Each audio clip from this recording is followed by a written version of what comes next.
Messieurs, dames, bonjour. Nous démarrons avec un peu de retard, ce dont nous nous excusons. Je m'appelle Jean-Jacques Lerosier, je travaille à Ouest France, qui organise cet événement. Donc, ces assises se déroulent dans le cadre de la 7e édition des Jeux équestres mondiaux. Et quel bonheur de les organiser ce lundi, au lendemain de la victoire extraordinaire de Sandra Hoffart, mais surtout de son cheval Obgunlouvo, qui est né dans un rat du Mollet-Litry. La Normandie aux premières places d'un championnat du monde, c'est formidable. Pour introduire ces assises, j'appelle François-Xavier Lefranc, rédacteur en chef du journal Ouest France. François-Xavier, je te tutoie généralement, donc je me vois mal de vous voyez. Si tu veux bien dire quelques mots au micro, merci. Bonjour à tous. Ouest France est donc heureux d'installer les premières assises de la filière équine dans le cadre, Jean-Jacques le rappelait, d'un événement extraordinaire, les Jeux équestres mondiaux, un moment historique pour la région. Mais ces assises, elles sont aussi organisées après de très nombreux échanges entre des journalistes de Ouest France et des professionnels du cheval et des élus, et ceci depuis très longtemps. Une évidence qu'il faut rappeler, la filière cheval en France, dans l'Ouest et ici en Normandie, c'est des richesses créées, c'est des valeurs créées, c'est des emplois créés. Pour la Haute et Basse Normandie, je crois, Monsieur le Président, que c'est 17 000 emplois. La région voisine des Pays de la Loire, c'est peut-être 12 000 emplois. Qui le sait? Vous, les professionnels, vous le savez, mais est-ce que le grand public a conscience de cette richesse extraordinaire? Est-ce que les pouvoirs publics aussi en ont conscience? Eh bien, c'est l'objet de ces assises. Ces assises, elles sont organisées au service d'une région, au service d'une filière, et je veux remercier plus particulièrement Paul Essartial qui prendra la parole tout à l'heure, parce qu'il a été, auprès de Jean-Jacques et de Rodolphe Deloine, et pilote de cette opération, il a été un acteur essentiel. Je veux aussi remercier le président Beauvais pour le soutien dès qu'il a eu connaissance de cette initiative. Ces assises sont organisées au service de la filière, ce sont les premières, il y en aura d'autres. Et l'idée, c'est que tout le monde prenne conscience de cette richesse fantastique qu'on a en France, dans nos régions, et ici en Normandie, autour du cheval. Je vous souhaite vraiment une belle journée. Et je vous souhaite aussi beaucoup de richesse dans les échanges que vous allez avoir entre vous. Bonne journée à tous. Merci François-Xavier, merci beaucoup.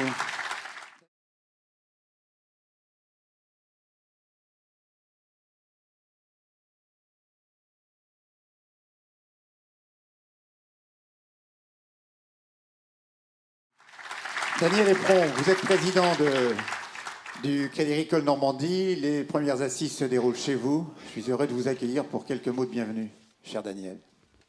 Merci, très heureux de vous accueillir dans cette enceinte, dans cet amphi, outil de rayonnement du Crédit Agricole Normandie et pour les premières assises équines, filière extrêmement importante, comme ça vient d'être dit tout de suite, au niveau de notre région et pour nous, banque d'origine de l'agriculture, vous qui êtes des professionnels, bien sûr, l'histoire du développement du cheval est partie essentiellement d'exploitants agricoles qui avaient cette passion, pour certains qui se sont professionnalisés, et pour encore un bon nombre qui sont agriculteurs et ayant cette passion du cheval, ayant quelques chevaux.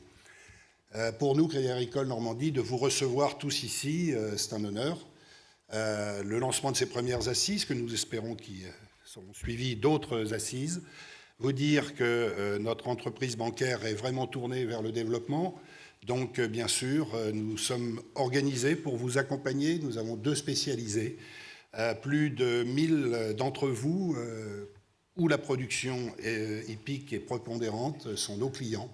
Très heureux d'accueillir Monsieur le Président du Conseil régional, Monsieur le maire de Caen, et puis nos amis d'Ouest France, avec lesquels nous avons l'habitude de travailler. Bonne journée, qu'elle soit productive, enrichissante, enseignante. Il n'y a pas de souci là-dessus. Nous avons l'habitude d'organiser des choses ensemble et généralement, il en ressort beaucoup de choses. Donc, très heureux de vous avoir accueillis en espérant que cet amphi réponde à vos attentes, qu'il soit confortable et surtout vous permette d'avoir une vraie pédagogie par rapport à tous les échanges qui sont attendus. Merci. Merci beaucoup, Daniel. Merci beaucoup.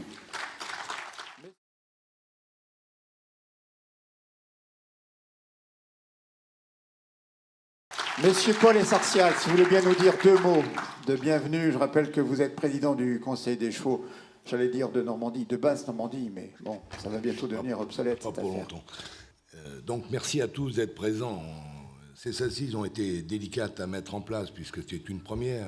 Et pour faire une première, il faut des bâtisseurs. Et je dois remercier Ouest France et particulièrement la région qui fait un effort considérable sur le cheval car c'est une économie très forte pour notre région. Les Jeux mondiaux, c'est un phare mondial pour la ville de Caen et pour notre région, bien entendu. Donc c'est la mise en réseau. Ces assises, c'est la mise en réseau car les familles du cheval ne se connaissent pas ou ne se connaissent pas assez. Et aujourd'hui, nous allons vivre l'européanisation, la mondialisation. Et si ces familles du cheval, à l'intérieur de la France, ne peuvent pas se parler, je ne donne pas cher de leur avenir. Donc le but, c'est de fédérer et de travailler ensemble et d'avoir des objectifs communs ensemble. Alors ce sera toute la journée ce qui va se passer. J'espère que ce sera une vraie réussite. Mais pour qu'il y ait une réussite, il faut des moyens financiers. Alors je voudrais remercier, et je ne vais pas en oublier, tous les sponsors qui nous ont aidés, car sans eux, on ne pourrait pas faire ces assises. C'est d'abord la région, bien entendu, qui a été la première à mettre en place tout un système cheval dans notre région économique. La droite et la gauche ont participé, et je remercie particulièrement le président Laurent Beauvais, qui fait un travail considérable, je le dis clairement devant lui, parce que c'est toujours difficile de se mettre en avant. On prend des coups, et plus on monte, plus on prend des coups. Donc merci, Président, parce que vous avez été formidable dans cette manifestation qui a une retombée mondiale et particulièrement pour notre région. C'est formidable pour l'avenir si nous savons rebondir sur cet événement. C'est Ouest France, car sans les médias, on ne peut pas faire non plus passer des messages. Et Ouest France a bien compris aussi l'intérêt de cette filière économique et sociale. Et il m'a dit qu'il jouerait le jeu l'année prochaine, les années qui suivent. Et j'espère qu'on va y arriver ensemble. Et je crois que c'est déjà une réussite cette première aujourd'hui. C'est le Fonds Éperon, car le Fonds Éperon participe aussi beaucoup à la mise en réseau des différentes familles cheval. Certains ne le connaissent pas, mais on en parlera cet après-midi, donc je ne vais pas m'étendre dessus. C'est le PMU, Paul. Bien entendu. Merci, Paul, de ne pas être trop... Non, je les souhaite tous. Je les dis tous. Equidia, Isigny Sainte-Mère, Cavadeos, EHV, Hippolia, le Crédit Agricole, bien entendu, et particulièrement M. Éperon, qui est parmi nous aujourd'hui. Merci à tous. Merci beaucoup, Paul Essartial.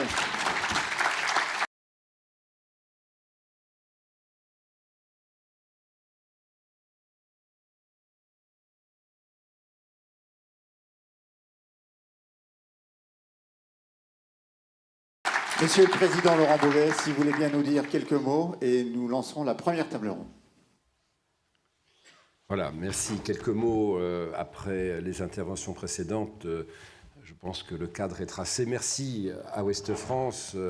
Jean-Jacques Lerosier et Rodolphe Deloine, rencontrés déjà depuis quelques mois, ont évidemment convaincu qu'il fallait accompagner cette occasion. Vous l'avez fait dans d'autres domaines, la mer, les questions maritimes. Et bien maintenant, il faut y aller sur la filière équine.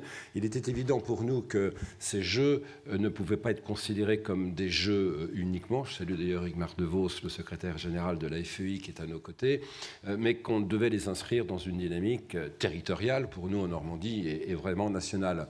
Vous allez évoquer à l'occasion de ce forum, de cette réunion, des sujets qui relèvent de problématiques professionnelles, de sujets qui dépendent d'un contexte national ou européen et qui donc échappent un peu à des collectivités. Je voudrais simplement insister sur le fait que cette filière équine, je remercie Paul Essartial de montrer que la région, mais aussi les autres collectivités, et peut-être que je peux m'autoriser à parler en leur nom, le comité d'organisation des Jeux les réunit toutes, depuis plusieurs années sont mobilisés pour décliner une stratégie en Normandie, on va dire pour l'instant en Basse-Normandie, mais qui va très vite apparaître pertinente à l'échelle de la Normandie, une stratégie de partenariat entre collectivités et professionnels pour développer cette filière. Et les Jeux ne sont pour nous qu'une occasion pour accélérer ce développement, pour le projeté dans le long terme. Quelques exemples très rapides. Nous avons un dispositif Hippolia, Laurence Meunier est là, le pôle de compétitivité, la fondation scientifique dont il faut parler parce que l'innovation, bien entendu, est là pour apporter des développements futurs. Et avec le département du Calvados, le dispositif Hippolia est en place dans des investissements importants, notamment au Ciral.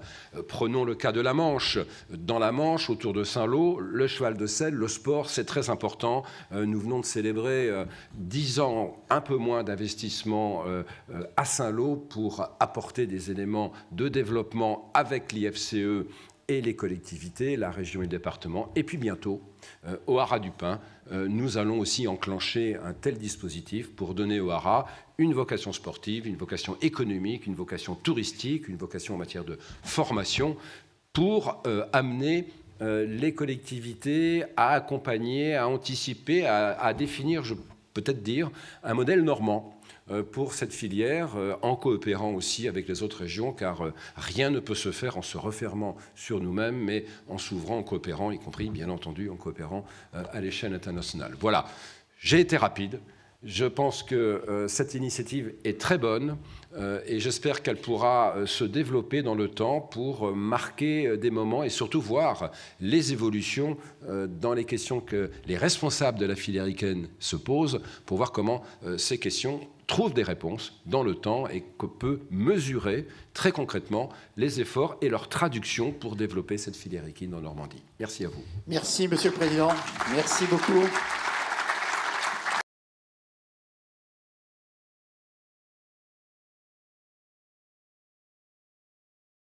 Donc nous ouvrons avec une première table ronde. Ce matin, nous avons prévu 3 tables rondes. Nous essaierons de tenir dans les temps pour se retrouver autour d'un déjeuner vers 13h. La première des tables rondes, je vais demander aux 4 intervenants de bien vouloir se rendre, si vous voulez bien, sur le plateau. Voilà. Très bien. Et je demande aussi aux 2 modérateurs, donc Jérôme L'Enfant, qui est directeur de la rédaction d'Equidia. Cher Jérôme, si tu veux bien prendre place, et notre ami François Lopé, PDG de l'agence d'information hippique Turfcom. Si vous voulez bien vous installer, messieurs. Mais avant de débattre, nous avons réalisé pour ces premières assises une synthèse statistique assez remarquable sur la filière équine dans le monde. C'est le travail de Yann Soulier-Désert. Yann, tu es là.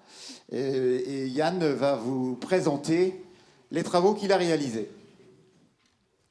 Messieurs, si vous voulez bien vous... Bonjour à toutes et à tous. Dire un mot, je vois que vous êtes tous, sûrement tous très bilingues, voire trilingues. Je vous rappelle qu'un certain nombre d'intervenants vont s'exprimer en anglais. Donc peut-être vous aurez besoin des casques de traduction que vous pouvez vous procurer là-haut. Donc pour ceux, par exemple, Monsieur Lindquist tout à l'heure, notre ami suédois, va s'exprimer en anglais. Donc pour ceux qui ne comprennent pas très bien l'anglais, qui voudraient parfaitement comprendre ce qu'il va dire, vous aurez besoin de vous équiper d'un casque avec une traduction en français dedans. Voilà.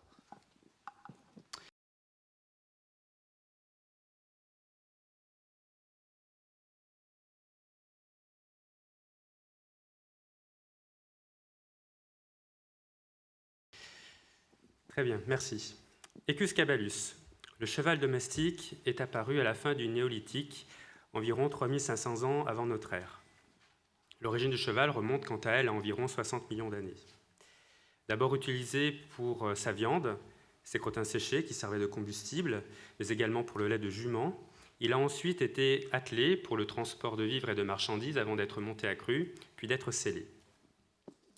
Cette domestication particulière et plutôt récente en a fait la plus belle conquête de l'homme et le pivot, l'acteur principal de toute une filière aujourd'hui.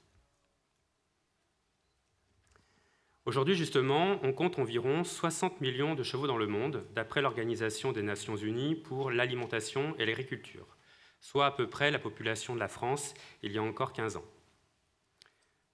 Avec des évolutions très différentes suivant les continents, le cheptel mondial n'a baissé que de 5% depuis le début des années 60, soit environ 50 ans, et ce, malgré des progrès technologiques considérables qui ont révolutionné nos modes de vie, de consommation et de transport. Originaire des steppes d'Asie centrale, berceau du cheval mongol, le cheval est présent sur tous les continents grâce à l'homme, lui-même très actif dans le processus de transformation du cheval.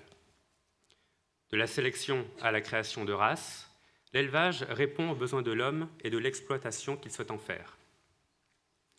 Du travail agricole, dans les champs, les bois, les forêts, les vignes par exemple, au transport de personnes et de marchandises, le cheval a également servi aux conquêtes de territoires et aux combats guerriers. Il a également servi aux seigneurs pour manifester leur faste. Il a également permis de créer des spectacles, d'organiser des courses et aujourd'hui de pratiquer l'équitation comme sport et loisir. Le cheval n'est toutefois pas le plus présent dans les zones où cette pratique est la plus répandue, comme vous pouvez le voir sur ce slide. Il est surtout présent dans les pays en développement, où leur utilisation est liée à des besoins bien différents des nôtres. Ici, on reparle donc des travaux agricoles, de transport, de la production de viande, mais voire également de confection artisanale à partir de lait de jument et de cuir. Si le cheval aide l'homme, peu importe son utilisation, il participe activement à la création de richesses. Partout sur la planète, comme vous pouvez le voir, le cheval crée des emplois, de la valeur ajoutée et stimule l'innovation. Il constitue une ressource durable pour l'économie du XXIe siècle. Aujourd'hui, nous distinguons principalement 3 branches dans la filière équine, à commencer par la branche qui repose sur l'équitation et son apprentissage, faisant la part belle à la pratique amateur, les sports équestres. Elle comporte une singularité équivoque lorsque l'on regarde les chiffres des licenciés au sein des fédérations nationales d'équitation en Europe. Ce sport, ce loisir, cette pratique attire principalement la gente féminine. Toutefois, cette tendance ne se vérifie pas que dans les grandes fédérations ou chez les amateurs, mais également chez les professionnels où les femmes rivalisent avec les hommes pour leur tenir la dragée haute, les tenir en échec, et notamment dans les plus grandes compétitions internationales. On a encore pu s'en rendre compte la semaine dernière dans les épreuves de dressage des Jeux équestres. Sous l'égide de la FEI, ces événements sont très nombreux, on en compte environ 3400 par an, soit un peu plus de 9 par jour. On compte 8 disciplines reconnues, dont 3 sont olympiques et 1 paralympique. De nombreux pays accueillent ces événements avec des conditions de compétition différentes qui contribuent à améliorer les races et les pratiques et à repousser les limites de la sélection et du sport. Cet objectif, c'est aussi celui d'une autre grande branche de la filière équine, les courses hippiques. Sport des rois, les courses hippiques n'en sont pas moins très populaires dans le monde et regroupent différentes disciplines, dont les plus répandues sont pour le galop, le plat et l'obstacle, et pour les courses attelées, le trot principalement, mais qui en France se court aussi aux montées, et l'amble dans certains pays anglo-saxons. La particularité des courses, à laquelle est liée sa popularité, est son lien ténu avec les jeux d'argent, les paris hippiques. Les paris hippiques génèrent des milliards d'euros de recettes et contribuent à financer les infrastructures, les emplois, les allocations de courses, les primes à l'élevage, mais aussi des programmes sociaux et bien sûr l'innovation. Il existe une 3e branche qui n'est sans doute pas la plus populaire, ni celle qui génère le plus d'argent. Mais à bien des égards, elle peut s'avérer utile, et elle s'est avérée utile notamment en France pour les races de trait. Il s'agit de la viande chevaline. La viande chevaline est très anecdotique dans la consommation des ménages par rapport à la viande bovine. Et on distingue des zones, des pays plus consommateurs que d'autres, la culture ici pouvant jouer un rôle prépondérant. On distingue en premier lieu des pays consommateurs, la Chine, qui à elle seule produit 1/4 de la viande chevaline mondiale, et ce pour sa seule et unique consommation, sans avoir recours à des importations, ni sans même la vendre à l'étranger. L'Argentine, pour sa part, vend 3/4 de sa production à l'étranger et est, par la même occasion, le premier exportateur mondial de viande de cheval. Il est bon de noter également que le continent américain fournit près de 90% des viandes chevalines exportées. L'Union européenne, quant à elle, est le premier importateur, suivi de près par la Russie. Ces 3 branches, nous les retrouvons toutes ici en Normandie, véritable cluster équin. La Normandie est en effet la première région équine française, concentrant toutes les spécialités, tous les métiers, les savoir-faire, les compétences, les infrastructures, les équipements, les industriels et les prestataires de services, mais aussi les centres de soins et de santé, sans oublier les organismes de recherche, tous très utiles et nécessaires au fonctionnement d'une filière de haut niveau. De fait, l'impact économique et social de la filière équine en Normandie est significatif. Plus d'1 milliard d'euros de chiffre d'affaires au total, 5 600 entreprises, 12 600 emplois, dont 44% sont occupés par des femmes, soit près de 1 sur 2, attestant de la féminisation en cours de la filière. Beaucoup de ces différents thèmes et sujets seront repris aujourd'hui plus en détail au cours des différentes tables rondes et interventions. Merci de votre attention.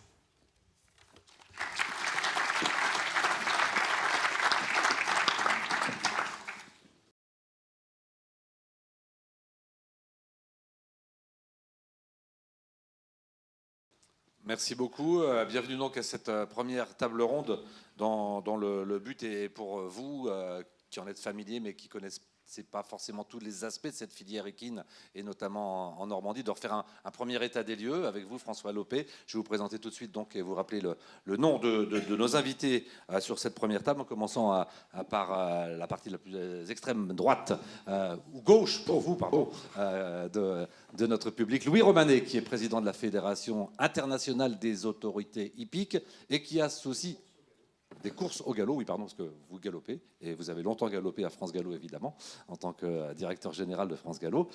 Et puis vous êtes aussi, depuis plusieurs mois maintenant, le représentant de la France, de la Fédération française d'équitation auprès de la FEI. Donc vous avez une casquette à la fois course et sports équestres. Vous nous parlerez de cela évidemment. À vos côtés, Louis Romanet, nous avons M. Hans Ljungqvist, qui est suédois et qui est le président de la Fédération suédoise du trot. Le trot, l'une des deux composantes importantes des courses, notamment en France, puisque la France est l'un des rares pays où le trot et le galop cohabitent de façon très harmonieuse. À vos côtés, toujours en se rapprochant de François et moi, Ingmar de Vos, donc, qui est le secrétaire général de la Fédération équestre internationale, qui célèbre ses 7e Jeux mondiaux en ce moment en Normandie. Et vous nous en direz un mot, évidemment, Monsieur de Vos, avant de parler du contexte général de la Fédération internationale. Et puis enfin, juste à côté de moi, nous avons le plaisir d'accueillir Éric Vigoureux, qui est le président de la Fédération des boucheries chevalines de France. C'est bien ça, et nous parlerons avec vous, Monsieur Vigoureux, de cet aspect qui est important, évidemment, dans la filière. Voilà, François, est-ce que j'ai bien situé le débat? Est-ce qu'on demande tout de suite, avant que vous vouliez dire un mot peut-être à Monsieur Romanet d'attaquer, ou vous voulez dire un petit mot général? Non, je pense que la photographie générale que vous avez eue tout à l'heure est un excellent travail de synthèse, et dans la mesure qui nous permettait, qu'on a tenu à faire, afin d'avoir pour chaque filière une vision macroéconomique intéressante. Je dirais simplement que ces trois filières, elles sont très distinctes, puisque la filière des courses hippiques vit par le jeu, la filière des sports équestres vit par la passion de centaines de milliers de pratiquants, et la filière du cheval, on le verra tout à l'heure, est un pur marché de l'offre et de la demande et de la consommation. Donc en plus de la spécificité de chacune de ces filières, elles ont des modèles et des rouages économiques très différents. Mais les quatre intervenants que nous avons vont nous en dire beaucoup plus, étant entendu que nous leur avons demandé à la fois de nous faire un point sur l'état et la situation actuelle et les perspectives de chacune d'entre elles. Donc, Louis Romanet, à vous. Vous avez le tableau du poids respectif? Tout à fait. D'abord, je voudrais vous féliciter pour l'étude macroéconomique que j'ai trouvée très intéressante, et je crois que tout le monde peut l'étudier en détail. Elle apporte beaucoup d'informations. Moi, j'ai souhaité juste rajouter une slide. C'est le poids relatif des grandes régions dans les courses hippiques de galop à travers le monde, pour vous montrer un certain nombre d'éléments qui sont peu connus. Lorsqu'on regarde l'élevage, ce sont tous les animaux d'élevage, poulinières, étalons, fall, le nombre de courses dans la deuxième colonne et le chiffre d'affaires au pari mutuel et au bookmaker dans la troisième. On constate le poids de l'Amérique qui est très important, qui est numéro 1 en ce qui concerne le nombre d'animaux d'élevage et le nombre de courses.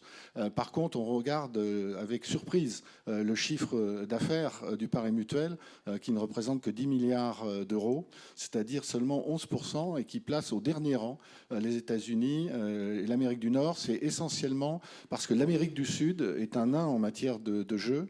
L'Amérique du Nord représente à peu près 9 milliards sur les 10 milliards d'eux, et le reste est partagé entre les pays d'Amérique du Sud. Mais ce sont des chiffres d'affaires de l'ordre de 200 millions en Argentine, de 260 millions au Brésil. Donc je pense que c'est un marché extrêmement intéressant où il y a un grand potentiel de développement du pari mutuel, de promotion des courses. Vous avez ensuite l'Asie qui a une position qui représente à peu près le tiers de l'activité mondiale en matière d'élevage et de courses, et qui représente par contre presque les 2 tiers en matière de chiffre d'affaires, bien évidemment grâce aux poids lourds que sont le Japon, l'Australie, Hong Kong, qui pèsent très lourd. Et puis on voit l'Europe et les pays de l'Europe et de la Méditerranée, le troisième bloc, avec un bon niveau de l'ordre de 21% en matière d'élevage. C'est un petit élevage en quantité, mais très grand en qualité. Et puis vous avez le nombre de courses qui est à peu près équivalent, et un bon résultat puisqu'on fait mieux en matière de chiffre d'affaires qu'en matière numérique. Par contre, c'est un peu l'arbre qui cache la forêt, parce que ce chiffre est fait essentiellement avec 2 poids lourds, que sont la France et l'Angleterre, et le reste des pays d'Europe en matière de courses ont malheureusement beaucoup de difficultés. Il y a un pays à fort potentiel dans la Méditerranée qui est la Turquie, malgré 50% de prélèvements, ce qui constitue un record. Et on a constaté ces dernières années une progression de l'ordre de 15 à 20% des enjeux. Et s'il y a un très grand potentiel de développement, mais en ce qui concerne les pays de l'Est, le développement en matière de galop est très faible. Et les pays voisins, que sont la Belgique, l'Italie, l'Allemagne, l'Espagne, ont beaucoup de difficultés. Donc ça, je pense que c'est un tableau qui vous intéressera pour donner le poids relatif des différentes parties du monde. Bon, je voudrais passer, j'avais 4 points, il me reste 3 points évoqués. On m'a donné 5 minutes, chacun mérite au moins 10 minutes. Mais je vous rassure, je vais essayer d'être bref. Je voudrais d'abord faire sur ces différents points un parallèle entre les filières, donc, puisque je suis là avec une double casquette et que je pense que nous avons beaucoup de choses en commun, et je souhaiterais qu'on en ait encore davantage dans l'avenir.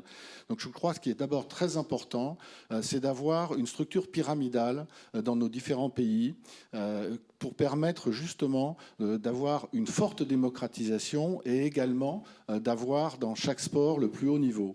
Et je crois que c'est un des points forts d'un pays comme la France, que je connais mieux que d'autres, puisque nous avons la chance d'avoir des chevaux qui sont au top niveau mondial, que ce soit en plat, en obstacle ou au trot. Ce qui est très rare, vous l'avez vu d'ailleurs sur le tableau tout à l'heure, dans les tableaux de la macroéconomie, on voyait très clairement la position de la France qui non seulement a beaucoup de courses dans ces 3 spécialités, mais a également des chevaux de très haut niveau. Et je crois que la démocratisation de nos activités est extrêmement importante. Elle peut se faire de plusieurs façons. En ce qui concerne les courses, déjà, on a 250 hippodromes dans un pays comme la France. Alors on dit toujours, il y en a trop, il faut les fermer. Chaque fois qu'on a fermé un hippodrome, on a perdu du public. Parce que les gens, ils aiment aller sur l'hippodrome qui est proche de chez eux, et ils ne veulent pas aller tous les jours sur le même hippodrome. Donc je crois que c'est quelque chose de très important. Bien évidemment, il y a des impératifs de sécurité qu'il faut conserver. Mais ce que je crois, c'est qu'aujourd'hui, la grande évolution qui doit être faite à la fois en France et dans le monde, c'est la multipropriété. Ce sont les écuries de groupe. Nous avions cet été à Deauville une pouliche qui est venue gagner, c'était le prix Jean Romanet, qui appartenait à l'Elite Racing Club. L'Elite Racing Club, il est composé de 8000 membres. Ils étaient malheureusement pas tous là à Deauville, ça nous aurait fait de belles entrées, mais ce sont des gens qui aiment le sport, qui aiment être en partenariat. On a eu, nous, une initiative avec l'écurie RMC qui a été un grand succès, et je crois qu'il faut vraiment développer ces écuries de groupe, parce que sinon, effectivement, c'est très difficile de se battre contre le prince Abdullah, le prince Aga Khan, Et je crois qu'on a encore un fort potentiel. Les anglo-saxons ont été les premiers à développer ces écuries. Et je pense qu'elles ont un très grand potentiel. Donc une base très importante avec des hippodromes, avec une multipropriété. Je crois que c'est très important. Nous, on a eu la chance d'avoir eu à une certaine époque le tiercé qui a popularisé les courses. Aujourd'hui, il faut trouver d'autres axes. Et bien évidemment, pour les sports équestres, je crois que c'est le meilleur exemple qu'on puisse avoir. C'est effectivement une fédération comme la France, mais il y en a d'autres, comme l'Allemagne par exemple, avec 700 000 licenciés. J'ai eu l'occasion d'aller assister au Generali Open de France, qui est quelque chose à la mode Beuvron au Parc National d'exceptionnel. C'est une ville qui est là. Il y a 240 champions de France. Vous imaginez comme ils sont fiers quand ils rentrent avec leurs parents, avec leurs grands-parents, avec leur cheval. On voit la passion de ces jeunes. Et je pense qu'il faut créer un tissu qui est très important. Et puis, on est aussi, parallèlement, le pays qui organise le plus d'épreuves FEI, puisque je crois que c'est 502 épreuves FEI qui sont organisées en France. Et je crois que c'est très important d'avoir une base très forte, très solide, de faire accéder le maximum de gens et puis d'avoir bien évidemment aussi l'élite. Il y a bien évidemment au niveau économique en Europe un grand danger pour attirer de nouveaux clients. Vous avez des bases très importantes. La Fédération équestre, c'est plus de 8000 clubs, mais vous avez des problèmes comme la TVA qui pour nous reste vraiment un problème absolument fondamental. Les compensations qui ont été accordées à l'institution ne sont certainement pas suffisantes et c'est un effet à moyen et à long terme. C'est un effet dévastateur à moyen et à long terme. Donc je compte sur nos nouveaux parlementaires européens et nos nouveaux commissaires pour essayer de nous aider à trouver des pistes. Je sais que c'est difficile, que ça pose énormément de problèmes, mais je pense qu'on ne peut pas aujourd'hui se contenter des compensations qui ont été faites. Je crois beaucoup à la médiatisation de nos sports et je suis absolument convaincu que sur le plan mondial, pas uniquement sur un plan national français, on a absolument besoin de la télévision et de développer l'utilisation des médias sociaux. Je pense qu'on est très en retard pour l'utilisation des médias sociaux par rapport à d'autres pays. Pour la télévision, on a été très en avance, mais ça demande beaucoup de moyens. J'ai assisté cette année en Asie à une présentation sur les nouvelles technologies télé en matière de sport. C'était impressionnant. Vous avez bien évidemment, vous aurez bientôt le GPS, vous avez la HD, vous avez toutes les miniaturisations, vous avez les drones qui peuvent être utilisés. C'est absolument impressionnant les moyens qui sont mis dans les différents sports. Et si on veut que les courses restent à la télévision, gardent leur place, soient couvertes, je pense qu'on a un sport très télégénique. Je pense qu'il ne faut pas faire d'économie dans ce domaine. Il faut absolument apporter les nouvelles technologies pour l'avenir. Je sais qu'il y a des plans d'économie qui sont faits et il faut absolument les réaliser. Mais je pense que si nous ne mettons pas en pratique, aussi bien dans les sports équestres que dans les courses, ces nouvelles technologies et l'utilisation des médias sociaux, je pense qu'on prendra un retard qu'on n'est pas prêt de combler. Le dernier point que je voudrais évoquer, c'est pour moi un point qui me tient beaucoup à cœur. C'est la confédération que nous avons créée entre la Fédération internationale des autorités hippiques et la Fédération équestre internationale, qui pour moi est quelque chose de très important et dont la priorité absolue est le bien-être du cheval. Et bien évidemment la sécurité des acteurs. On a vu les difficultés qu'on pouvait avoir quand on a affaire à une période où il est tombé 160 mm d'eau pendant un mois. J'espère que quand on fusionnera la Normandie, on n'additionnera pas la pluie de la haute et de la basse Normandie. Mais je crois qu'on n'a pas été gâtés. Il y a 50 ans qu'il n'est pas tombé autant d'eau dans un mois d'août. Et malgré cela, on a pu arriver à avoir des épreuves qui se sont déroulées dans de bonnes conditions, qui ont été très spectaculaires. Et j'ai été très content de voir la façon dont a été organisée l'endurance. J'avais assisté au Sport Forum de la FEI, où il y avait eu un grand débat, une grande table ronde sur tous les moyens qui ont été mis en place par la FEI pour contrôler l'endurance et par le comité d'organisation. Et je tiens à féliciter Ingmar de Vos, parce que le travail qui a été fait par ses équipes a été exceptionnel. Il y a eu une très grande transparence. On voyait en direct à la télévision les contrôles vétérinaires. Ça, ce sont des choses qui sont très, très importantes pour la crédibilité de nos sports. Il faut être proactif dans le domaine du bien-être des chevaux. Ça couvre un grand nombre d'aspects, le transport, la quarantaine, les relations, la surveillance épidémiologique, toute la traçabilité des chevaux, bien évidemment le contrôle antidopage qui est fondamental et qui doit être notre souci principal. Je mène un combat sur le plan mondial au niveau des États-Unis pour essayer de les convaincre de changer leur système. L'Amérique du Sud est en train de changer. D'ici 2 ans, la médication sera interdite dans les courses de sélection. Le combat fait rage en ce moment en Amérique du Nord, mais je pense qu'on va essayer de le gagner. En tout cas, ça restera un de mes combats. Je vais lancer dans un mois à la conférence des vétérinaires et des laboratoires un projet de certification des laboratoires au niveau mondial. Et je pense qu'à la fois la Fédération internationale et la FEI, on va pouvoir travailler la main dans la main, puisque la FEI a déjà 5 laboratoires sélectionnés. Nous, en France, par exemple, on teste pour 28 pays différents. Et quand ils commencent par tester chez nous, en général, les positifs tombent les uns après les autres, parce qu'il faut des moyens pour avoir des laboratoires certifiés au niveau mondial. Et je pense qu'il est très important que toutes les grandes compétitions du monde soient testées par des laboratoires qui sont au top niveau. Donc voilà les grands axes. Je pense que le rapprochement entre les courses et les sports équestres est extrêmement important. Et puis je tiens à en terminer en donnant un coup de chapeau au sel français élevé dans le Calvados, qui nous a rapporté une médaille, et à féliciter bien sûr l'Allemagne pour leur début extraordinaire. Merci Louis.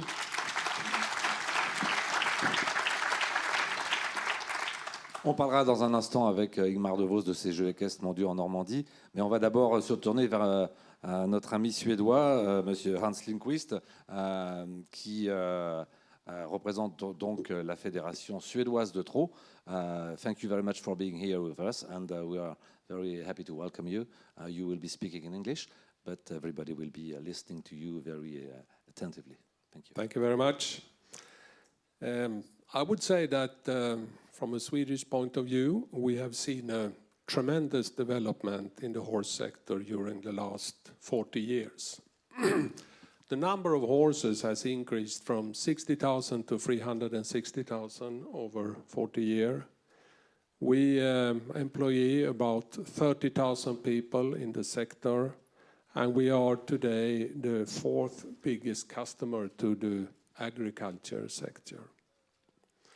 And the most important driving force to that development is the betting model in Sweden, which was established in the middle of 1970s. This is a monopoly, and it was made like a copy from the French model, and we are very proud to say that, because the French model has been a guiding light for us in many aspects. And that means that a lot of money could have been financed to the trotting sector. Not only the trotting sector, we have by the betting model also have a lot of financing to education, to research and development, to the riding sector, and animal welfare.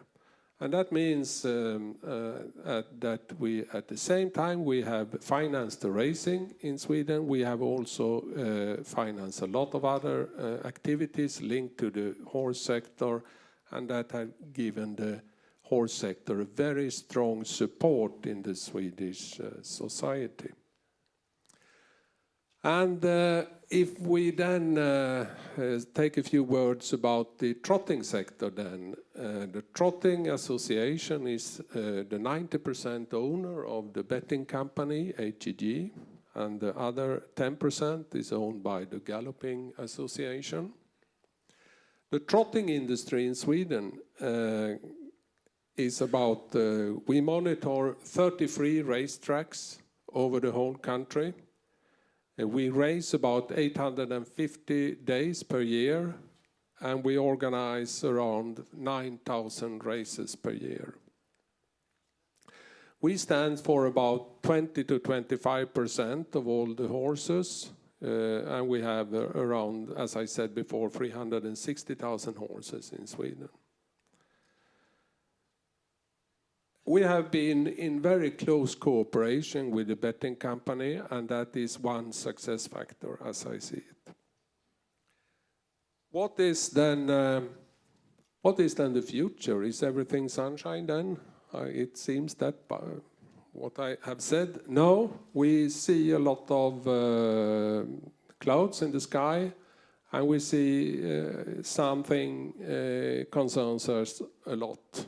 First of all, the business model, the monopoly, which was established 40 years ago, doesn't work any longer. It is threatened by international betting operators located outside Sweden, and they pay no tax in Sweden. They pay nothing to the sport, and that is a big threat. We believe that this situation has to be changed, and that has to be taken by political decisions in the government or in the parliament, and a new regulation has to be introduced, and that is very important. Another thing which concerns us a lot is that the number of horses, even if we have had a very positive development over the last 40 years, so the number of horses in the trotting industry has declined with about 15% over the last 10 years. And the reason for that is we are going through a very strong urbanization trend in Sweden, where a lot of people moves into the big cities, and we see changes in lifestyles. And that is challenging for us, and we have to monitor that in a proper way. And the third thing I want to highlight is the international cooperation. We believe, and I believe, that trotting has, under many years, been very national, very located to each country, and we have one type of rules in Sweden. In Norway they race under other type of rules, etc. And we have to go the way like they do in football, tennis and other big sports. We have to harmonize our rules, and we must look for more cooperation in the international scene. That is absolutely necessary, because the betting is international and the sport has to be more internationalized. So, thank you. Thank you very much. Maybe one question already for you, Mr. Lundqvist, because Louis Romanet was talking about group owners, écurie de multipropriété. And we had a very recent example coming from Sweden, because Maharaja, the winner of Prix d'Amérique, is owned by several thousand Swedish owners, right? Yeah, that is one trend, and that is one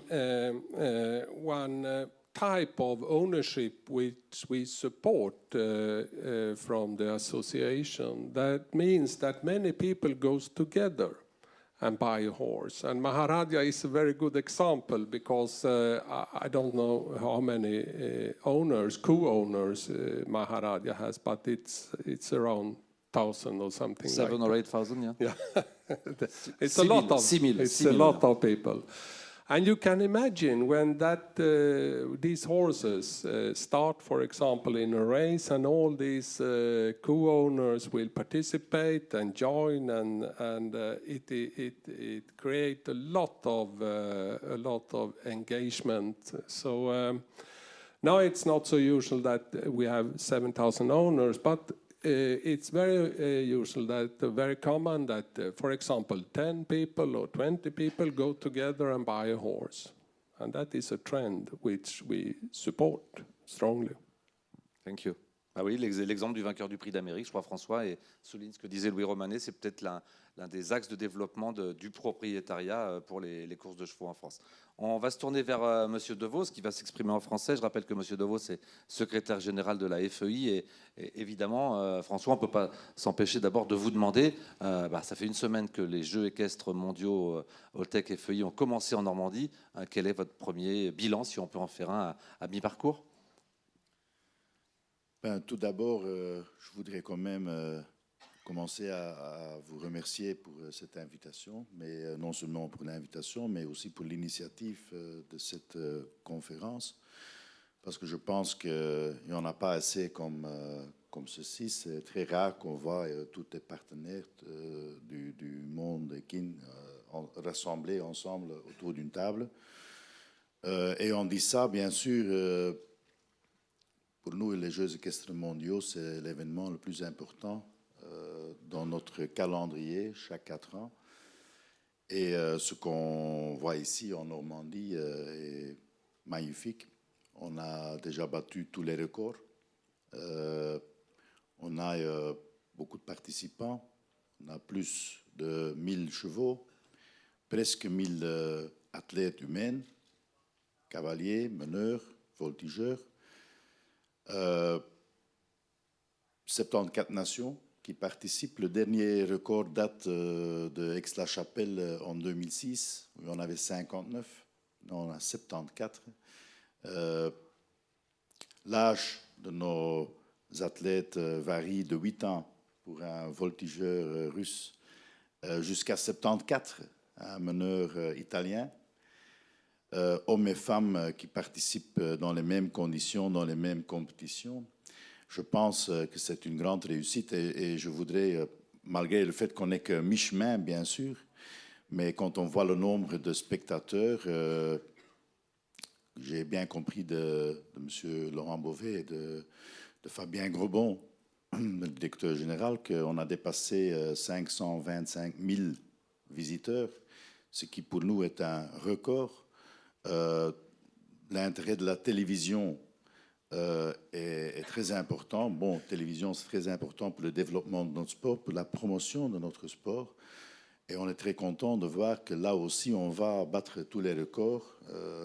Maintenant, bien sûr, avec un marché en Asie où on a de l'intérêt des spectateurs chinois, on va cette fois-ci dépasser facilement 500 millions de spectateurs, ce qui est bien sûr extraordinaire pour notre sport. Et je voudrais ajouter à ceci que moi, j'ai pas participé, mais j'ai vécu tous les Jeux équestres mondiaux depuis l'invention de cette formule qui date de 1990 à Stockholm. Et je dois dire qu'il y a quelque chose qui me frappe ici, en Normandie, c'est que ce n'est pas un événement sportif unique, mais il y a une intégration du sport dans la communauté. Donc non seulement les sports équestres, mais aussi les courses, tous les éleveurs, tout tissu économique qui est pris dans cette organisation, la promotion aussi et l'incorporation de toute la communauté, même ceux qui ne sont pas directement liés ou intéressés par le sport. Ça m'a vraiment frappé et je pense que je voudrais vraiment féliciter le comité organisateur avec l'initiative d'intégrer tout ça et d'utiliser en fait les Jeux équestres mondiaux pour rassembler tout le monde autour cet animal fantastique qui est le cheval. Et vraiment, félicitations pour ça. Maintenant, quand on parle du développement, je pense qu'on a été heureux que depuis, je dirais toujours, le sport équestre dans notre fédération a connu une croissance importante, presque exponentielle. Quand on parle maintenant, et j'ai été très ravi de voir tous les chiffres qui ont été présentés, mais je peux déjà dire qu'en ce qui nous concerne, sont déjà un peu dépassés, parce qu'on a cette année presque 3800 événements qui sont gérés, contrôlés, je dirais, par notre fédération, ce qui est une croissance exponentielle depuis les derniers 20 ans. Le nombre d'athlètes humains, le nombre de chevaux enregistrés à notre fédération, seulement pour participation dans des compétitions internationales, est toujours en croissance aussi exponentielle. Ça, c'est bien, c'est très bien. Mais aussi intéressant à voir, c'est que ce développement, ce ne passe pas seulement dans les régions traditionnelles, comme l'Europe, l'Amérique du Nord. Donc, à part le fait que les chiffres exacts augmentent, il y a aussi un développement partout dans le monde. Et là, je voudrais quand même remercier aussi Louis Romanet et notre présidente, Son Altesse Royale, la Princesse Aya, pour avoir rassemblé le monde des courses et le monde du sport équestre. Et ceci, c'est très important pour le développement de notre sport, parce que ça nous permet d'agir ensemble, de parler avec une voix, où avant, on ne se connaissait pas, et de travailler ensemble et œuvrer ensemble pour améliorer et pour développer notre sport. Et c'est important parce qu'on est dans une situation, et je ne dois pas vous le dire, en Europe, économique, pas toujours facile. Et c'est très important, et c'est pour ça aussi aujourd'hui cet rassemblement, ce congrès est très important pour montrer au monde, au gouvernement, l'importance de notre secteur et l'impact économique. Ce qui est aussi très important dans ce qu'on fait ensemble maintenant avec la Fédération internationale, je vais le dire en anglais parce que vous avez déjà compris que le français, ce n'est pas ma langue maternelle, mais c'est International Horse Sports Confederation. Ce qu'on fait là-bas aussi sur le plan de transport et de quarantaine pour les chevaux, c'est très important pour le développement du sport.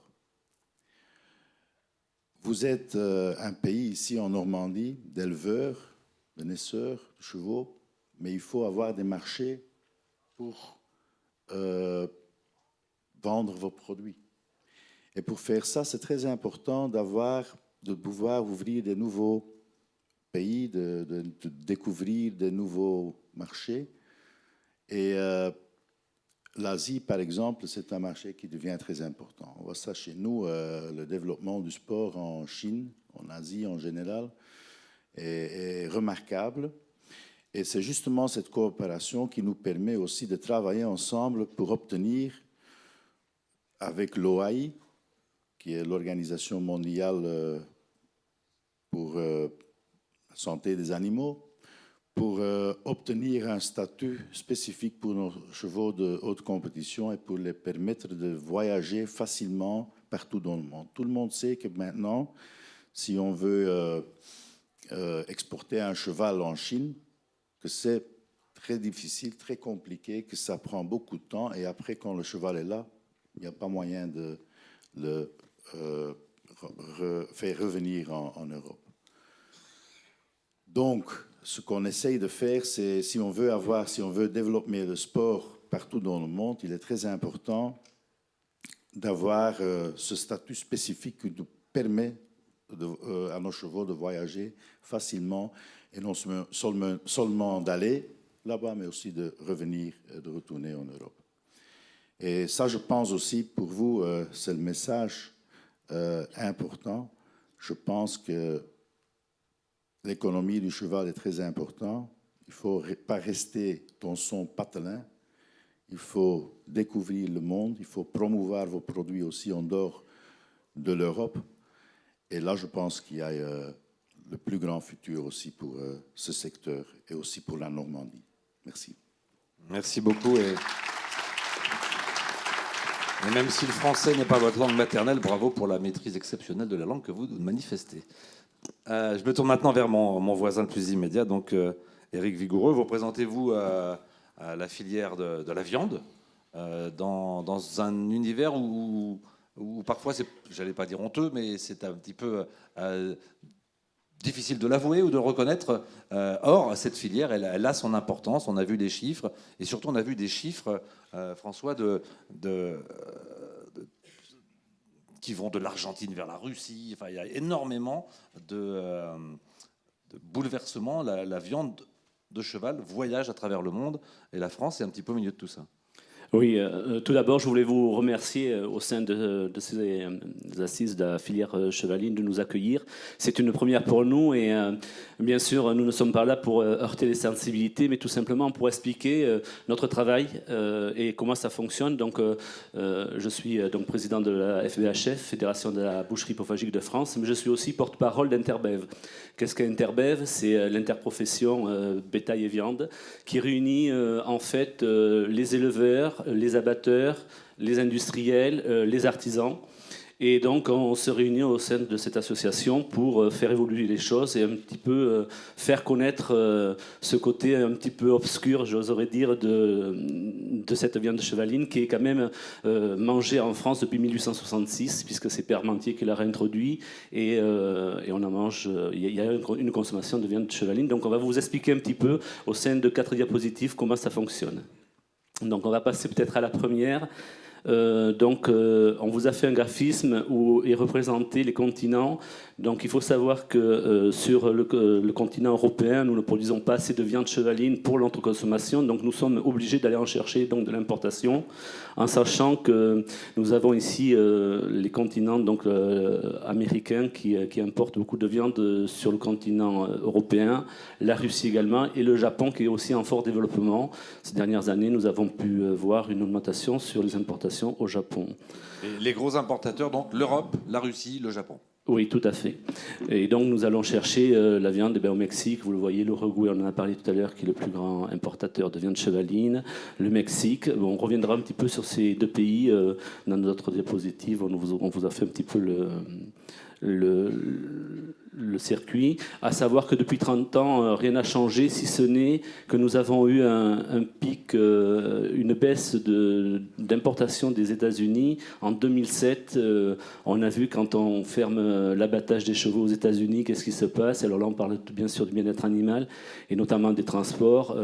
Les chevaux ont été amenés au Mexique et au Canada pour être abattus et importés en France. Donc on voit bien les limites qu'ont cette filière viande chevaline. Effectivement, on s'est vraiment aperçu quand on arrête d'abattre des chevaux dans un pays, c'est catastrophique pour le bien-être animal. Donc voilà ce qui est le graphisme des importations. On va passer à la deuxième peut-être.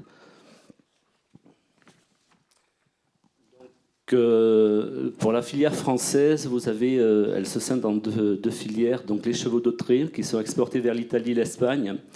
Alors pourquoi nous exportons ces chevaux vers l'Italie et l'Espagne? Tout simplement parce que la viande de jeune cheval de trait n'est pas connue en France. Donc au sein d'Interbev, nous faisons tout un travail pour lancer cette viande de jeune cheval de trait par une consommation et surtout par une connaissance, puisque c'est une viande qui est un petit peu plus blanche et rosée que la viande dite de réforme. Et donc nous faisons un travail de connaissance de cette viande. Et après, bien sûr, vous avez la filière de viande de chevaux de sang. Donc, on voit ici 5800 tonnes carcasses abattues en 2013, soit 20 400 têtes.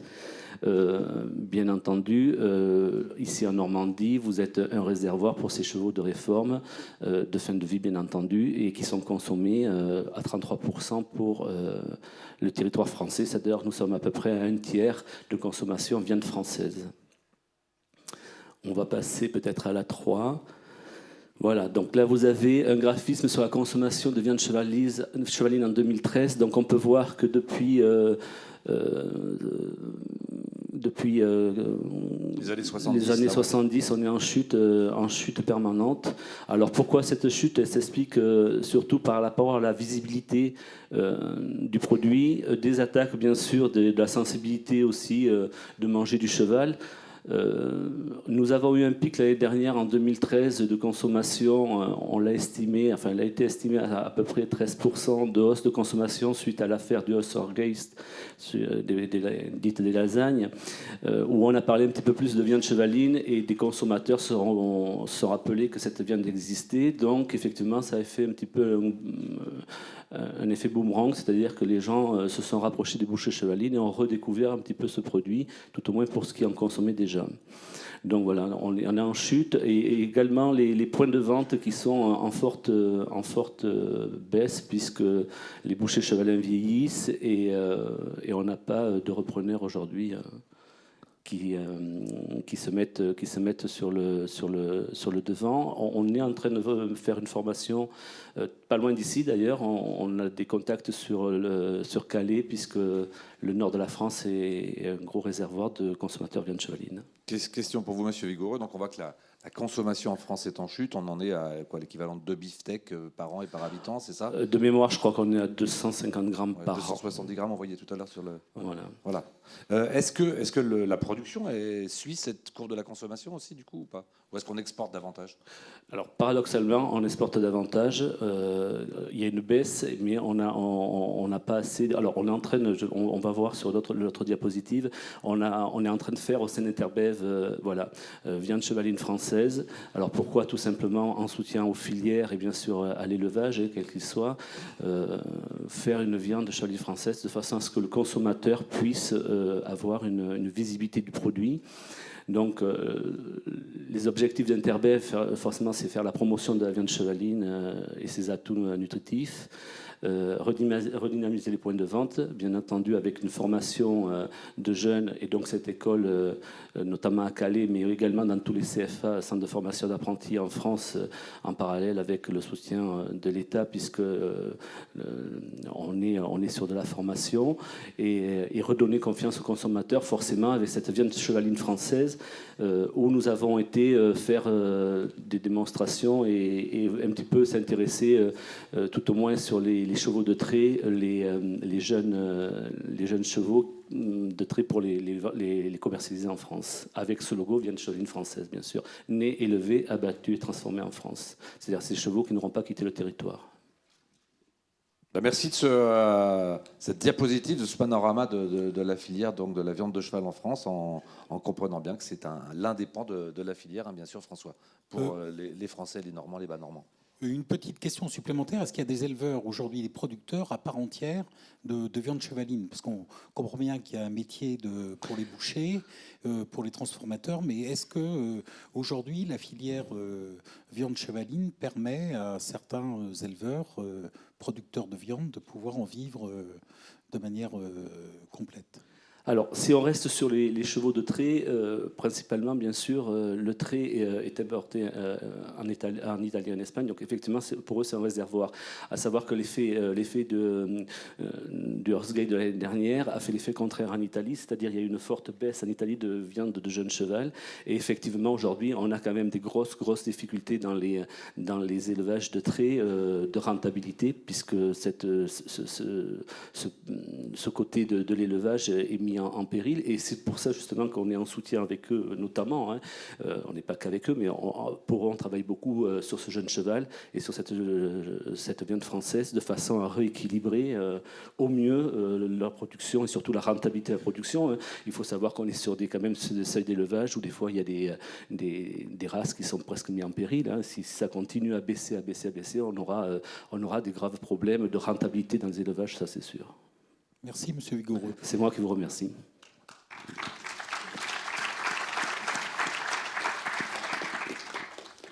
Avant de passer la parole à la salle, si elle avait quelques questions, moi j'en aurais une à poser à Monsieur Lindqvist, dans la mesure où je vais parler en français, moi, je suis moins doué que Jérôme en anglais, mon anglais est moins fluent. Monsieur Lindqvist, le pur sang est un animal mondialisé, avec des courses qui sont mondialisées. Les sports équestres, il y a un niveau international partout dans le monde. Et on a l'impression que, quelle est votre vision, vous qui êtes scandinave, entre ces deux mondes qui existent et qui paraissent très différents, entre le monde du trot américain, le monde du trot européen et le monde du trot qui existe un petit peu, mais qui est très méconnu en Europe comme aux États-Unis, qui est celui de l'Australie et de la Nouvelle-Zélande. Est-ce qu'il n'y aurait pas des efforts à faire pour mondialiser un peu plus les échanges, la compétition au niveau du trot? Est-ce que ça ne serait pas un plus pour tirer l'ensemble de la discipline par le haut? Et quelle image avez-vous, vous, aujourd'hui, de l'évolution du trot aux États-Unis, enfin en tout cas en Amérique du Nord? Well, let's say first of all that trotting do like that. Yeah. Trotting in Sweden and in Europe specifically, we are very close to each other. We cooperate a lot, and we have a common organization, the European Trotting Association. When I mentioned earlier that I think that we shall try to harmonize our rules, I meant the first step should be in Europe, and I believe that that is probably doable in a few years. When you then go over to the United States, they have another position. Trotting is, harness racing is very small in US. I guess that the galloping stands for 90% of the turnover and 10% for the rest. And trotting is a minor part. They have had a very big impact on the breeding of horses in US, and we have imported to Sweden and to the Nordic countries many successful horses, and they have a large, big impact on our breeding. And I guess that if we shall try to harmonize our rules, the step number one has to be in Europe. Absolutely. And then we can try to influence the American system. But there is a one big difference between the European system and the American system, and that is the view on the animal welfare sector. In trotting, at least, we have other doping rules, other medication rules in Europe than they have in the United States. Satisfait de la réponse, François? Oui. Bien que j'aurais aimé savoir si ce n'est pas un frein au développement du trot d'être un peu par bloc comme ça, européen d'un côté, américain de l'autre et australien, néo-zélandais, pour l'image de marque de la compétition du trotting de nos jours. It would be very, very good for the trotting industry development in the future if we can get all these geographical parts on one platform. Absolutely, yes. But my view is to be, if I shall be realistic, I think that step number one is to unite the countries in Europe. Thank you very much. On a quelques instants peut-être pour se tourner vers vous et si vous avez évidemment des questions à poser à ces premiers intervenants, nous serions ravis de pouvoir vous proposer de le faire. Nous avons une question ici. Est-ce que je crois qu'on a des hôtesses ou quelqu'un qui va porter des micros? En tout cas, sinon je vais vous donner le mien, monsieur, on va faire simple. Merci. Jean-Yves Gauchot, président de l'association vétérinaire équine française. Je voudrais juste être un peu iconoclaste. On a parlé beaucoup de bien-être et les vétérinaires, on est en tête de mire pour le dopage, pour le bien-être, pour le sanitaire, mais c'est sur la filière viande chevaline. Et c'est pour ça que je dis que je serai un peu iconoclaste, parce que a été abordée par M. Vigoureux cette filière assez spécifique, mais n'a pas été abordée la fin de vie des chevaux. Et aujourd'hui, on a vraiment un problème qui est à la fois qu'on retrouve sur le continent américain, qu'on retrouve aussi en Europe. Il y a des études scientifiques qui sont sorties, en Irlande notamment, ce qu'on appelle les unwanted horses. Cette fin de vie, elle est problématique. Et aujourd'hui, on a du mal au niveau européen à faire bouger les lignes, parce qu'on le sait bien en France, c'est le fameux statut juridique de l'animal. Le cheval est un animal de rente. Il faut, à notre sens vétérinaire, maintenir ce statut, mais il faut trouver des solutions pour éviter. On a eu le Horsegate qui en fait était plus, c'était pas un problème sanitaire, mais c'était un problème de traçabilité, comme souvent en agroalimentaire. Ce que demande le grand public, c'est de la traçabilité. Et si on veut éviter dans les années à venir, si ce n'est dans les mois à venir, de retrouver des scandales avec la déshérence de ces chevaux, la fin de vie. Alors on sait bien que France Gallo a trouvé des arrangements. Il existe des solutions, mais c'est se masquer. C'est pour ça que je dis que de la part d'un vétérinaire, c'est très iconoclaste de dire ça, mais c'est se masquer, c'est être irresponsable que de dire on ne mange pas les chevaux de sport. Les études scientifiques l'ont montré. Si on ferme, si on catégorise trop et si on ne permet pas une ouverture vers la fin de vie des équidés qui pourront rentrer dans les abattoirs pour autant que les propriétaires ne puissent pas les garder jusqu'à la fin de leur vie, on va avoir de nouveaux scandales et c'est à nous, filière équine, à s'occuper du problème. Sur les assises de la filière, 30 secondes, je suis tout à fait d'accord avec tout ce que tout le monde a dit, mais on ne se réunit pas assez souvent. Je remercie encore Paul Essential d'avoir organisé cette journée, mais il y a encore, je crois, 1 an ou 2, on concluait les prospectives de la filière équine à Paris et tout le monde était parti en disant il faut que ces filières, que nos filières se parlent plus souvent, et nous vétérinaires, on est souvent à l'interface puisqu'on soigne les animaux, et que ça soit du trot, du galop, du loisir, etc. Donc je pense qu'il faut plus souvent se réunir pour faire de ces assises.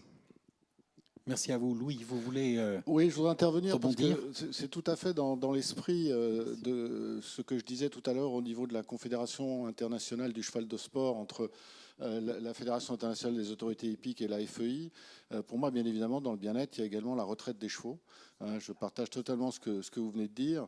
Moi, je fais partie de ceux qui souhaiteraient voir mettre en œuvre sur le plan mondial un système dans lequel, dans tous les pays du monde, un pourcentage des allocations distribuées serait affecté à des fonds spéciaux pour ça. C'est très compliqué. On a essayé en France, on a eu des réactions très négatives des socioprofessionnels en disant laissez-nous le faire de façon volontaire. D'autres nous disant moi, je m'occupe de la retraite de mes chevaux, je n'ai pas à payer pour celle des autres. Mais je crois que si on n'est pas proactif dans tous les domaines du bien-être des chevaux, on n'avancera pas. Et je pense que c'est fondamental et que c'est un des domaines dans lequel on doit faire des recommandations. Il y a des pays exemplaires comme les États-Unis qui ont créé des fonds de plusieurs millions de dollars par les dons, par la générosité des gens. Mais je pense qu'effectivement, la retraite des chevaux reste un problème majeur, un problème d'image. Il faut qu'on travaille tous ensemble là-dessus. Je partage totalement votre remarque. Merci de cette réponse. Oui, je sais qu'on a commencé en retard, donc nous sommes évidemment en retard. On va essayer de ne pas ajouter du retard au retard dès la fin de cette première... Monsieur le Président, vous voulez parler, mais on m'a dit d'arrêter la conférence. Alors je ne sais que faire. On va donner la parole à Dominique de Bellègue, très rapidement. Je vais lui porter. Merci. Oui, je voudrais réintervenir sur ce qui vient d'être dit par 2 interlocuteurs. Effectivement, il est très important de penser à la fin de vie des chevaux. Il y a une question qui a été posée, c'est les Français importent les 2 tiers de leur consommation, et d'un autre côté, il y a des chevaux qui meurent dans les mouroirs, soi-disant protégés par certaines personnes, qui ne savent pas, fin de compte, tout le temps nécessaire pour, et les espaces nécessaires pour offrir réellement une fin de vie correcte à ces chevaux. Et donc la fin de vie peut et est pour un certain nombre effectivement l'abattoir dans des conditions bien sûr qui sont à contrôler. Mais il y a un autre élément qui est beaucoup plus scandaleux que tout cela, c'est de savoir que à la date d'aujourd'hui, il y a des chevaux qui meurent et que ceci entraîne leur équarrissage et que les coûts à travers la France sont d'un tel niveau qu'en réalité, il est préférable d'utiliser les pelles mécaniques. Il faut savoir quand même que dans les pays au sud de la France, on demande plus de 700 € pour pouvoir retirer un cadavre. Et que ceci entraîne des conséquences sanitaires que nous paierons un jour parce qu'effectivement, les gens, s'ils n'ont pas les moyens d'acheter un cheval pour 700 €, ils n'ont pas les moyens de le faire équarrir pour 700 €. Et donc là, il y a un vrai problème. Et c'est pour ça, lorsque on nous explique que tous les chevaux, on devrait leur trouver une solution de fin de vie, c'est-à-dire les conserver jusqu'à l'âge de 30 ou 32 ans, dans des conditions sanitaires qui resteraient à démontrer, avec des coûts et des espaces que nous n'avons pas. Donc il faut quand même être raisonnable quelque part et savoir qu'à ne pas avoir des réglementations claires et nettes pour l'utilisation d'un produit d'excellente qualité en général, alors que vous avez des gens qui meurent de faim. Donc il y a tout un choix de société, il faut vraiment véritablement en débattre. Ça me paraît une chose excessivement importante, plutôt que de se fermer les yeux en disant oui, on doit, excuse-moi Louis, mais prélever sur le compte des cours hippiques, à ce moment-là que les cours hippiques paient et financent l'équarrissage. C'est quelques millions d'euros, hein, mais pour l'instant, personne ne s'y penche. On réunit les familles pour trouver des solutions et on ne trouve pas de solution. Bon, Président, on a bien entendu votre message. Il est très clair. Il y a un vrai souci par rapport... Louis, vous voulez peut-être dire... Non, je voulais dire qu'effectivement, l'équarrissage est un problème majeur. Aujourd'hui, on n'a pas le temps, malheureusement, de rentrer dans le détail, mais je crois que c'est le bon exemple d'un sujet pour un débat. Je crois qu'aujourd'hui, vous avez initié ces assises pour lancer quelque chose qui aurait lieu tous les ans. Et je pense que les problèmes... Ça, c'est un vrai sujet. C'est un vrai sujet. Dominique a raison. Un large développement. Et que nous n'ignorons pas. Mais ça ne veut pas dire qu'il ne faut rien faire non plus. Et effectivement, il a raison sur la surveillance. Il ne faut pas laisser des chevaux à l'abandon dans des prés. Là, le remède serait pire que le mal. Ça c'est bien évident. Si je peux me permettre, et je ne serai pas plus bavard que ça, je sais que c'est un sujet très sensible parce qu'on sait tous ici présents que l'animal cheval a une sensibilité. D'ailleurs, ça a été capté par beaucoup de monde. Moi, en tant que président de la FBHF, que le message soit très clair entre nous, il n'est pas question de faire manger du cheval à tout le monde. Il est question de trouver une solution, comme a dit Monsieur le Président, excusez-moi, j'ai de Bellec, de trouver une solution qui soit dans le respect de l'animal. Et je pense que le respect de l'animal, vous savez, je suis fils d'éleveur et j'ai grandi avec les chevaux. Et paradoxalement, je suis boucher chevalin. Mon grand-père était boucher chevalin, enfin, je ne vais pas faire l'historique. Mais ça a toujours été dans le respect. Et je pense qu'aujourd'hui, on est dans un virage, et d'ailleurs ces assises le montrent par votre invitation, tout simplement de trouver une solution dans le respect de tout le monde et de ne pas heurter les sensibilités. Je peux comprendre qu'on ait une sensibilité très particulière pour l'animal quand on l'a aimé comme on l'a aimé, mais il faut aussi lui donner une fin de vie honorable. Et je travaille beaucoup avec M. Gauchot, ici présent, qui a pris la parole tout à l'heure. On s'efforce, nous, filières, d'être vraiment le plus transparent possible, et soyez-en sûrs, et que ces animaux finissent... peut-être d'une mort subite, mais au moins qui sera efficace et qui ne sera pas dans la souffrance, parce que le bien-être animal, il commence par là. Voilà, merci. Merci à vous. Merci. Donc déjà des sujets pour de prochaines assises, c'est bien.